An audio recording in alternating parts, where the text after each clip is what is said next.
Welcome to Knobcat Games Dungeons of the Obelisk podcast. I'm your host, Joe Sleppy, and joining me today is Ben Segas. Hello. And Nyka Deer. Hello.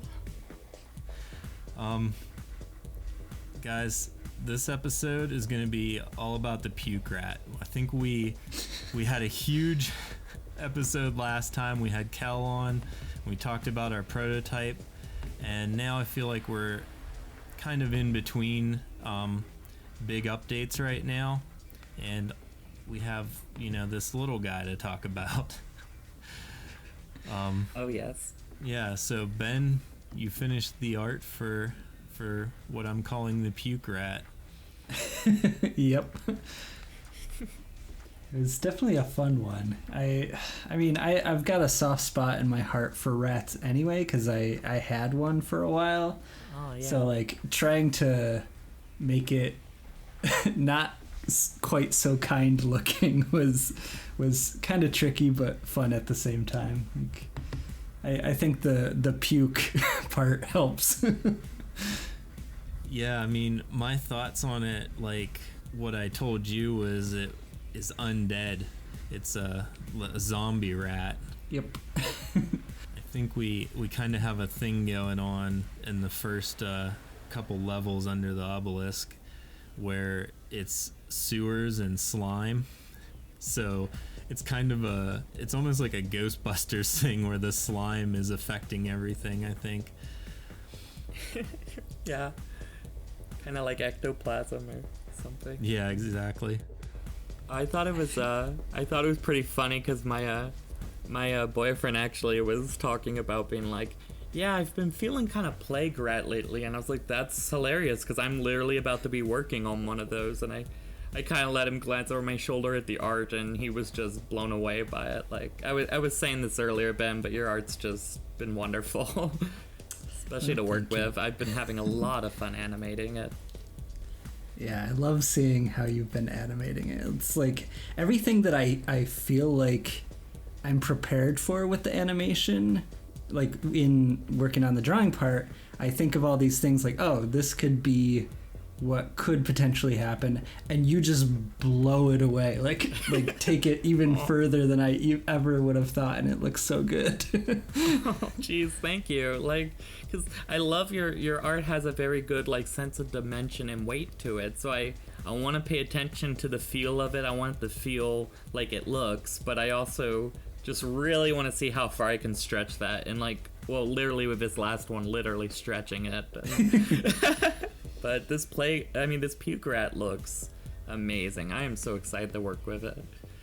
Yes. I can't wait to see it move. Oh yeah, me neither.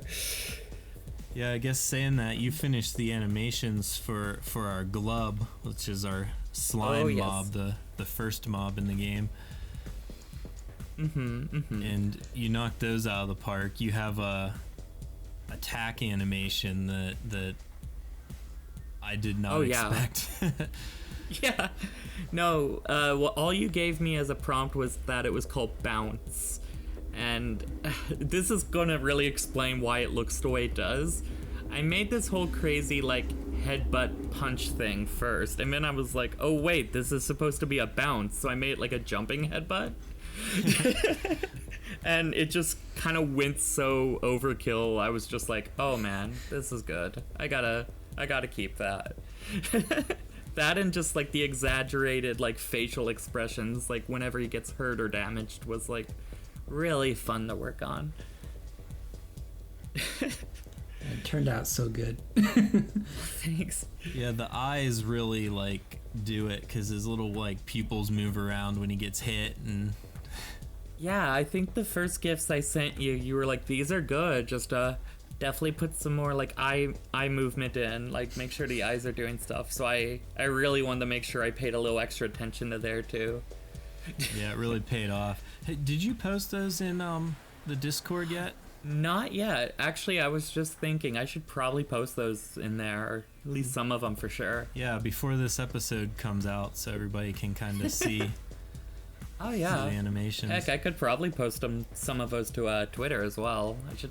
It's been a minute since I've updated on the game there.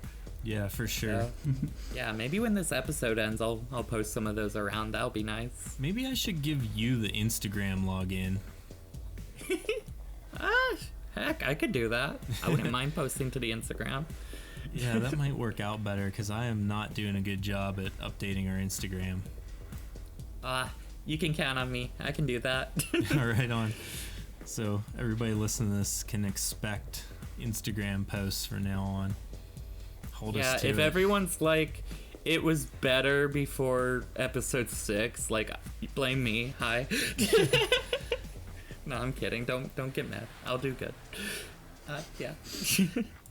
But yeah, no, I finished those Glub animations, and I've got the Puke Rat, and I guess we have like 1 or 2 other mobs down the road that I guess we'll probably talk about in a future episode, and so a lot to look forward to for sure. Yeah, I'm excited just to have another mob in the game. I think our next update is gonna have almost all of the mobs in the game, but as placeholder art and stuff. Ooh, I nice. think, don't quote me on that, but I think that's how it's gonna work. Okay. I'm taking the quotation marks away as we speak. Sorry. Good.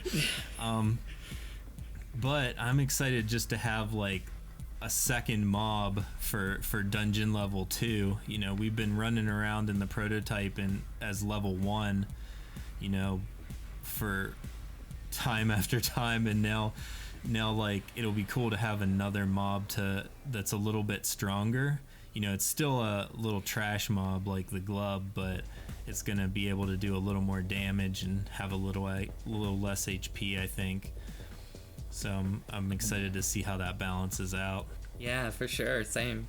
Like, he's an intimidating looking little guy. But yeah, other than that, like, just since Prototype 3 came out, I really need to put some more time into that, because Prototype 2, I did like several runs and like maxed out my level, and I kind of want to just like erase my data and do it over again and see how it works in the new version. I think that'd be a lot of fun. That's how I've been doing. Like, I just go as hard as I can, and then at a point you become like super powerful because they're just globs and you're like level 10. Clean up the sewer. Yeah, and then you just like reset everything and run through it again and try to get some different items and stuff. And you've got it set up to where I can like pull the updated stats from the cloud in game, right? Yeah, actually you have to do that. Right on. Like, it loads in with all the old data, so you have to update. You have to pull in the prototype or the sheet data like every time you open the game. So you may have been playing the janky version. Yeah, now that I think about it, I might have. That would explain some of the craziness I ran into. I mean, I knew I was playing with a broken build by that point anyway, but I was like, Yeah, for sure. I'm excited to see how, like, so in Prototype 3, Karma is kind of bugged, where, so the way HP works is it's your constitution times 10, and that's your amount of HP. But karma is just your amount of karma, and that's your mana pool size. But in the prototype, it's multiplied by 10 like the HP is.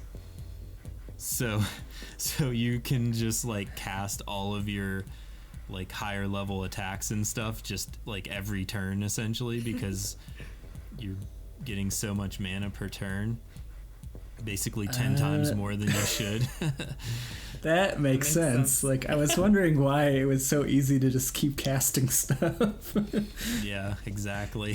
So that's the main bug that is in there. You can just spam like your alt basically on your weapon. Yeah, after a point, it just gets to where you're like Thanos snapping like the glubs out of existence like every couple seconds.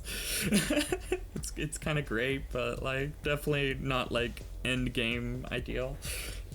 Right. Yeah, for sure. The Glub is supposed to be, and the Puke Rat are supposed to be trash mobs that just kind of take up space. You know, we're gonna get into some of the specialized mobs where they're like a DPS mob or, you know, a tank mob or something like that. So those will be coming, but you can't really handle those kind of like mobs when you're like level 1. So For sure. that's why it gets balanced like that. Makes sense. Yeah, we kind of already talked about like what we're working on, I guess. I mean, Yeah, let's keep this as a shorter episode. We kind of talked about what you were working on, Nyka, which is animating the Puke Rat. But Ben, what are you working on right now? Right now is the UI actually, which is actually a lot of fun. Which, I mean, I feel like in games you don't really pay attention to it as much, but like, yeah, there's so much work that goes into it, and like trying to make everything kind of balance on the screen, like it's a lot of work, but it's fun. So that's what I'm working on. Yeah, I never paid attention to a UI in a game like specifically until we had to make one, and then I started like looking at all of them, and I'm like, oh, the Diablo one is like angels and demons, and like there's like all kinds of like ornate things on this. Yep, exactly. Like they put so much work in there, and like most people don't really notice unless it's like really bad, then it's really noticeable. Yeah, when it's not there you notice it. oh yeah, or if it's like wild or something, those two. I mean, it's like the Persona UIs always kind of knock it out of the park, I think. Oh yeah. I almost feel sorry for the UI designers. I'm just like, you must have to put so much work into that. It's amazing though. But no, your UI, from what I've seen so far, just looks really good. I've been really enjoying the art of it. Yeah, I'm definitely enjoying making it. So like that, I feel like that's the balance. You just have to like try to find it that it looks good and also serves a purpose. Like it's not just taking up space for no reason. For sure. But yeah, so hopefully that'll be done soon and implemented into the game soon. I don't know how soon that will be in, but we'll see, I guess. The next prototype. Kel said he's gonna start doing we're gonna start getting like smaller updates. So the first 3 were like, you know, huge kind of ones, but now instead of waiting for like a whole month and then giving us one with all of the stuff updated, it's gonna be, we're gonna see like builds more often with like less update, you know, so we're gonna get more, you know, smaller steps, I think. So that'll mean more videos and things to show people. Awesome. For sure. That makes a lot of sense, because we kind of set the framework up in the first few updates, and now it's kind of about filling it in. Yeah, exactly. You know, there's a couple like huge things that we need to do, but we're getting into where it's, you know, a lot of tweaking numbers and smaller things that are maybe less exciting, but I don't know. I'm excited about them. Oh yeah, same here. I'm still very much looking forward to the next few weeks. Well, I think we covered all of our topics. What I'm working on right now is almost nothing that's exciting, so I'm not gonna take up any more time. Let's wrap this one up. It'll be a short one, and if you're listening and you're not on our Discord, be sure to go to knobcat.com, find the link to the Discord, join us on there, because that's where we post all of our art updates and videos and things like that. And then the aforementioned Instagram is at Dungeons Obelisk, and hopefully we're going to start seeing some stuff updated there. For sure. And I think that's it for this episode. Bye. Bye. Bye.